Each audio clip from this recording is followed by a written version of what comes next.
누가복음 12장. 수만 명의 사람들이 몰려들어서 서로 밟힐 지경이 되었습니다. 예수님께서 먼저 제자들에게 말씀하셨습니다. 바리새파 사람들의 누룩을 조심하여라. 그들은 위선자이다. 덮어둔 것은 드러나고 숨겨진 것은 알려질 것이다. 그러므로 어두운 데서 한 말이 밝은 데서 들릴 것이며 안방에서 속삭인 말이 지붕 위에서 선포될 것이다. 내가 너희에게 말한다. 나의 친구들아. 몸은 죽여도 그 이상 아무것도 할 수 없는 사람들을 두려워하지 마라. 너희가 누구를 두려워해야 할지 알려주겠다. 죽인 후에 지옥으로 던질 권세를 가진 분을 두려워하여라. 그렇다. 내가 너희에게 말한다. 그분을 두려워하여라. 참새 5마리가 두 아사리온에 팔리지 않느냐. 그러나 그 가운데 하나도 하나님께서 잊으신 것은 없다. 하나님께서는 내 머리카락까지도 다 세고 계신다. 두려워하지 마라. 너희는 많은 참새들보다 훨씬 더 귀하다. 내가 너희에게 말한다. 사람들 앞에서 나를 고백하는 사람은 누구든지 인자도 하나님의 천사들 앞에서 그를 인정할 것이다. 사람들 앞에서 나를 부인하는 사람은 하나님의 천사들 앞에서 부인당할 것이다. 인자에 대하여 나쁘게 말하는 사람은 용서받을 수도 있다. 그러나 성령을 모욕하는 사람은 용서받지 못할 것이다. 사람들이 너희를 회당이나 통치자, 권력자 앞에 끌고 갈 때 무엇을 어떻게 대답하고 또 무엇을 말해야 할지를 염려하지 마라.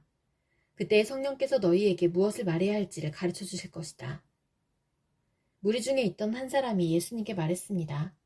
선생님, 제 형에게 유산을 저에게 나누어 주라고 말씀해 주십시오. 예수님께서 그에게 말씀하셨습니다. 누가 나를 너희의 판사나 중개자로 세웠느냐? 이어서 예수님께서 사람들에게 말씀하셨습니다. 온갖 욕심을 경계하고 주의하여라. 재산이 아무리 많더라도 사람의 생명이 거기에 달려있지 않다. 예수님께서 사람들에게 비유를 말씀해 주셨습니다. 어떤 부자의 밭에서 수확이 많이 나왔다. 그 부자는 속으로 생각했다. 내 곡식을 저장해 둘 곳이 없으니 어떻게 할까? 그는 말했다. 이렇게 해야겠다. 내 곡간을 헐고 더 큰 곡간을 세워 거기에 내 모든 곡식과 물건을 저장하겠다. 그리고 자기 자신에게 말할 것이다. 인생아, 여러 해 동안 쓰기에 넉넉한 많은 재산을 가졌으니 편히 쉬고 먹고 마시며 인생을 즐겨라. 그러나 하나님께서 그 사람에게 말했다. 어리석은 사람아, 오늘 밤 내 영혼을 가져갈 것이다. 그러면 내가 준비한 것을 누가 가져가겠느냐? 이런 사람은 자신을 위해 재물을 쌓고 하나님께 대하여 부요하지 못한 사람이다. 예수님께서 제자들에게 말씀하셨습니다. 그러므로 내가 너희에게 말한다. 목숨을 위하여 무엇을 먹을까, 몸을 위하여 무엇을 입을까 염려하지 마라. 목숨이 음식보다 중요하고 몸이 옷보다 중요하다. 까마귀를 생각하여 보아라.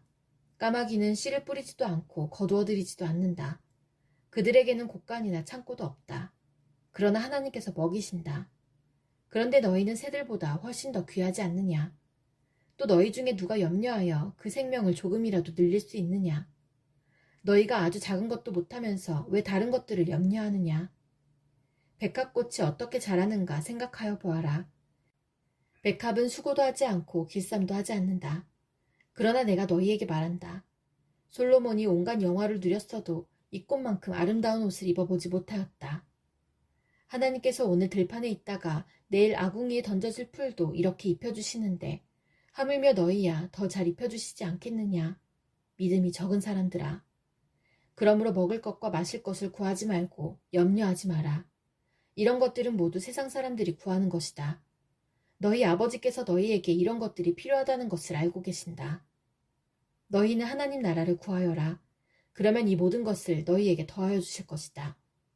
두려워하지 마라. 어린 양들아. 너희 아버지께서는 하나님 나라를 너희에게 주시기를 기뻐하신다.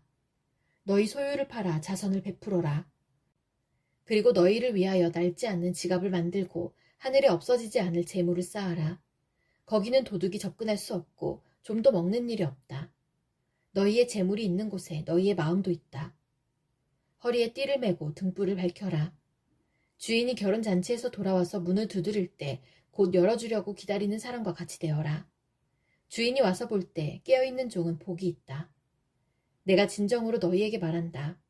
주인이 스스로 허리를 동이고 종들을 식사자리에 앉힌 다음 곁에 와서 종들을 섬길 것이다. 주인이 밤중이나 새벽에 오더라도 깨어있는 종들이 있다면 그 종들에게 복이 있을 것이다. 이것을 기억하여라. 만일 집주인이 도둑이 드는 시간을 안다면 집에 도둑이 들지 못하도록 할 것이다. 너희도 준비하여라. 인자는 너희가 생각지도 않은 때에 올 것이다. 베드로가 말했습니다. 주님, 이 비유는 우리를 위해 말씀하신 것입니까? 모든 사람들에게 하신 것입니까? 주님께서 말씀하셨습니다. 누가 신실하고 지혜로운 종이겠느냐? 주인이 그 종에게 다른 종들을 맡기면 제때의 양식을 나누어 줄 일꾼이 누구겠느냐? 주인이 돌아와서 볼 때에 맡겨진 일을 하고 있는 종은 복이 있다. 내가 진정으로 너희에게 말한다. 주인이 자신의 모든 재산을 그에게 맡길 것이다. 그러나 만일 종이 속으로 주인이 돌아오려면 멀었다고 생각하고 남녀 종들을 때리고 먹고 마시며 술에 취해 있다면 미처 생각지도 않고 알지도 못한 때에 그 주인이 돌아와 그를 몹시 때리고 믿음이 없는 자들이 있는 곳으로 보낼 것이다. 주인의 뜻을 알고도 그 뜻에 따라 준비하지도 행하지도 않는 종은 많이 맞을 것이다. 그러나 알지 못하고 매맞을 짓을 한 사람은 적게 맞을 것이다. 많이 받은 사람에게는 많은 책임이 요구되고 많은 것이 맡겨진 사람에게는 많은 것이 요청된다. 나는 세상에 불을 놓으려고 왔다. 불이 이미 붙었으면 더 바랄 것이 없다. 그러나 나는 받아야 할 세례가 있다. 이것이 이루어질 때까지 내가 얼마나 괴로움을 당하겠느냐. 내가 세상에 평화를 주러 왔다고 생각하느냐. 내가 너희에게 말한다. 그렇지 않다. 오히려 분열을 일으키려 왔다. 지금부터 한 가정에서 5 식구가 서로 나누어질 것이다. 셋이 둘을, 둘이 셋을 대적할 것이다. 아버지와 아들이 나누어질 것이며 아들이 아버지를, 어머니는 딸을, 딸은 어머니를, 시어머니가 며느리를, 며느리가 시어머니를 대적할 것이다. 예수님께서 사람들에게 말씀하셨습니다. 너희가 서쪽에서부터 구름이 이는 것을 볼 때 비가 곧 오겠다고 말하면 그대로 된다. 너희가 남풍이 부는 것을 보고 날이 덥겠다고 말하면 그대로 된다. 위선자들아, 너희가 땅과 하늘의 날씨는 분별할 줄 알면서 왜 이 시대는 분별할 줄 모르느냐? 어찌하여 너희는 무엇이 옳은지를 스스로 판단하지 못하느냐? 너를 고소하는 사람과 함께 법정으로 갈 때에 너는 도중에 그 사람과의 문제를 해결하여라. 그렇지 않으면 그 사람이 너를 재판관에게 데려가고 또 재판관이 너를 집행관에게 넘겨주어 너를 감옥에 가둘 것이다. 내가 네게 말한다. 마지막 한 푼까지 갚기 전에는 내가 거기서 나오지 못할 것이다. 누가복음 13장. 어떤 사람들이 예수님께 와서 빌라도가 갈릴리 사람들을 죽여 그 피가 저희의 드릴 희생제물과 뒤범벅이 되었다는 소식을 전해주었습니다. 예수님께서는 그들에게 대답하셨습니다. 너희는 이 갈릴리 사람들이 이런 고난을 당했다고 해서 다른 갈릴리 사람들보다 더 큰 죄인이라고 생각하느냐? 그렇지 않다. 내가 너희에게 말한다. 너희도 회개하지 않으면 이와 같이 망할 것이다. 또 실로암 탑이 무너져 죽은 18명의 사람들이 예루살렘에 사는 다른 모든 사람보다 더 악한 죄인이라고 생각하느냐? 그렇지 않다. 내가 너희에게 말한다. 너희도 회개하지 않으면 이와 같이 망할 것이다. 예수님께서 이런 비유를 말씀하셨습니다. 어떤 사람이 무화과나무 한 그루를 자신의 포도밭에 심었다. 그는 이 나무에서 열매를 얻으려고 왔으나 아무것도 찾지 못했다. 그 사람이 포도원을 돌보는 종에게 말했다. 내가 3년 동안 이 무화과 나무에서 열매를 찾았는데 아무것도 찾을 수 없었다. 이 나무를 찍어버려라. 무엇 때문에 땅만 차지하게 하느냐? 종이 주인에게 대답했다. 주인님, 올해만 그냥 놔두십시오. 제가 나무 주위에 고랑을 파고 거름을 주겠습니다. 만일 내년에 열매를 맺으면 놔두시고 열매를 맺지 못한다면 베어버리십시오. 예수님께서 안식일에 어느 한 회당에서 가르치고 계셨습니다.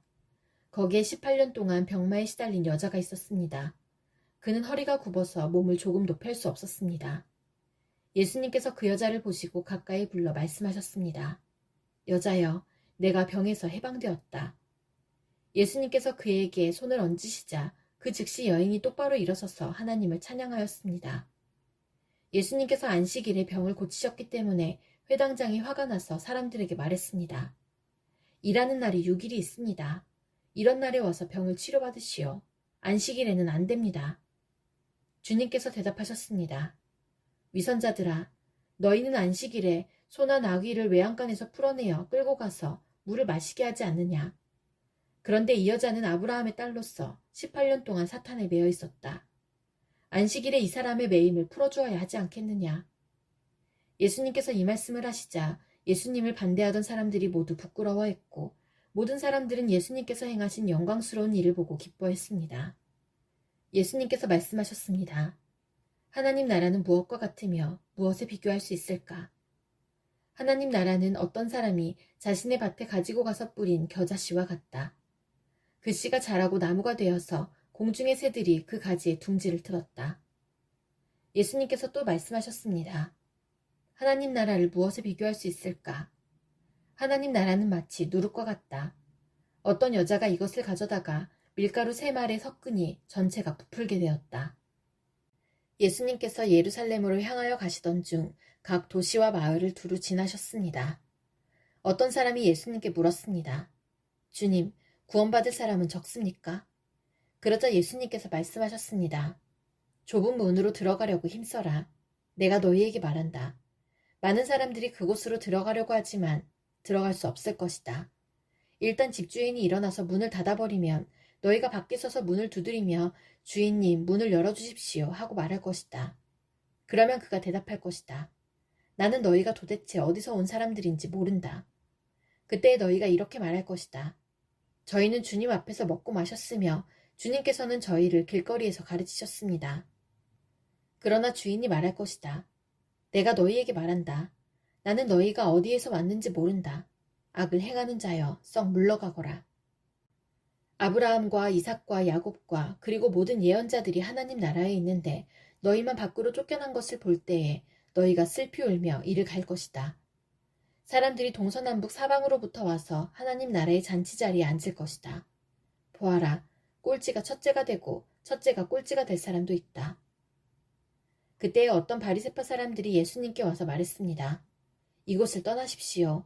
헤롯이 선생님을 죽이려고 합니다. 예수님께서 그들에게 말씀하셨습니다. 가서 그 여우에게 말하여라. 오늘과 내일은 내가 마귀를 쫓아내고 병을 고칠 것이다. 그리고 3일째 되는 날에 내 일을 이룰 것이다. 그러나 오늘과 내일 그리고 그 다음 날에도 나는 내 갈 길을 가야 한다. 예루살렘 밖에서 예언자가 죽을 수 없다. 예루살렘아, 예언자들을 죽이고 너에게 보낸 사람들을 돌로 친 예루살렘아, 암탉이 날개 아래에 병아리를 품듯이 내가 내 자녀들을 모으려고 여러 번 노력하지 않았더냐. 그런데 너희는 원하지 않았다. 보아라, 너희의 집은 무너질 것이다. 내가 너희에게 말한다. 너희가 주의 이름으로 오시는 이가 복이 있다 라고 말하게 되는 날까지 너희가 나를 보지 못할 것이다. 누가복음 14장. 안식일에 예수님께서 음식을 드시러 어느 한 바리새파 지도자의 집에 들어가셨습니다. 사람들이 예수님을 가까이서 지켜보고 있었습니다. 그때 수종병 환자 한 사람이 예수님 앞에 나타났습니다. 예수님께서 율법학자들과 바리새파 사람들에게 말씀하셨습니다. 안식일에 병을 고치는 것이 옳으냐, 옳지 않느냐. 그러나 사람들은 잠잠했습니다. 예수님께서 병자를 붙잡고 그를 고쳐주셨습니다. 그리고 그를 보냈습니다. 예수님께서 바리새파 사람들과 율법학자들에게 말씀하셨습니다. 만일 너희 아들이나 소가 안식일에 우물에 빠졌다면 즉시 끌어내지 않겠느냐. 사람들은 아무런 대답도 할 수 없었습니다. 예수님께서 초대받은 손님들이 서로가 윗자리를 차지하려는 것을 보시고 비유를 들어 말씀하셨습니다. 어떤 사람의 결혼 잔치에 초대받았을 때 윗자리에 앉지 마라. 혹시 너보다 귀한 손님이 초대받았을 경우 너희를 잔치에 초대한 주인이 와서 말할 것이다. 자리를 이분에게 내주십시오. 그러면 너희는 부끄러워하면서 끝자리로 내려가야 할 것이다. 너희가 초대를 받으면 끝자리로 가서 앉아라. 그러면 너를 초대한 주인이 와서 말할 것이다. 친구여, 윗자리로 올라앉으시오. 그러면 다른 모든 잔치 손님들이 보는 앞에서 영광을 얻을 것이다. 자신을 높이는 사람은 낮아지고 자신을 낮추는 사람은 높아질 것이다. 예수님께서 초대한 사람에게도 말씀하셨습니다. 너는 점심이나 저녁을 차려놓고 내 친구들, 형제들, 친척들, 그리고 부유한 이웃들을 초대하지 마라. 이들은 너를 도로 초대하여 보답을 한다. 오히려 잔치를 베풀 때는 가난한 사람들, 걷지 못하는 사람들과 다리를 저는 사람들과 보지 못하는 사람들을 초대하여라. 그러면 너희에게 복이 있을 것이다. 그들은 내게 되갚을 것이 없다. 너는 의인들이 부활할 때에 보상을 받을 것이다. 예수님과 같이 식사를 하던 사람 중에 한 사람이 이 말씀을 듣고서 예수님께 말했습니다. 하나님 나라의 잔치자리에 앉을 사람은 참으로 복이 있습니다. 예수님께서 그에게 말씀하셨습니다. 어떤 사람이 큰 잔치를 베풀고 많은 사람들을 초대하였다. 시간이 되었을 때 그 사람은 종을 보내어 초대한 사람들에게 알렸다. 준비가 다 되었으니 오십시오. 그러나 그들은 모두 한결같이 핑계를 대기 시작했다. 첫 번째 사람이 말했다. 내가 밭을 샀는데 가서 둘러봐야 합니다. 부디 양해해 주십시오. 또 한 사람이 말했다. 나는 소 10마리를 샀는데 이것들을 부려보러 가는 길입니다. 부디 양해해 주십시오. 세 번째 사람이 말했다. 나는 지금 장가를 들어서 갈 수 없습니다. 종이 돌아와서 주인에게 이 사실을 알렸다. 그러자 집주인이 화가 나서 말했다. 당장 가서 동네의 길과 골목을 다니며 가난한 사람, 걷지 못하는 사람, 보지 못하는 사람, 다리를 저는 사람들을 데려오라. 그 후에 종이 말했다. 주인님, 말씀하신 것들을 다 했습니다만 아직도 자리가 비어 있습니다. 그러자 주인이 종에게 말하였다. 큰 길과 골목길을 돌아다니며 사람들을 오게 하여 내 집을 채워라. 내가 너희에게 말한다. 먼저 초대받았던 사람들은 아무도 내 잔치를 맛보지 못할 것이다. 많은 사람들이 예수님과 함께 길을 가고 있었습니다. 예수님께서 이들에게 돌아서서 말씀하셨습니다. 누구든지 내게로 오면서 자신의 아버지, 어머니, 아내, 자녀, 형제 혹은 자매를 미워하지 않으면 그리고 더 나아가 자신의 목숨까지도 미워하지 않으면 내 제자가 될 수 없다. 누구든지 자기 십자가를 지고 나를 따르지 않는 사람은 내 제자가 될 수 없다. 너희 가운데 한 사람이 탑을 세우려고 하는데 우선 앉아서 이 일을 완성하는데 얼마의 비용이 들지 따져볼 것이 아니냐. 만일 기초공사만 하고 완성할 수 없게 되면 보던 사람들이 모두 너를 비웃기 시작할 것이다. 그리고 이 사람이 공사를 시작만 하고 끝내지는 못했다 라고 말할 것이다. 만일 어떤 임금이 다른 왕과 전쟁을 하러 나갈 때 우선 앉아서 10,000명 군사로 20,000명의 군사를 이끌고 오는 자를 이길 수 있을지 헤아려 보지 않겠느냐. 이길 수 없다면 아직 적군이 멀리 있을 때에 특사를 보내어 평화조약을 제의할 것이다. 이와 같이 너희 가운데 누구든지 가지고 있는 모든 것을 버리지 않으면 내 제자가 될 수 없다. 소금은 좋은 것이지만 만일 그 맛을 잃어버리면 무엇으로 다시 짠맛을 내겠느냐. 그것은 땅에도 거름에도 아무 쓸모없어 밖에 던져질 것이다. 들을 귀 있는 사람은 들어라.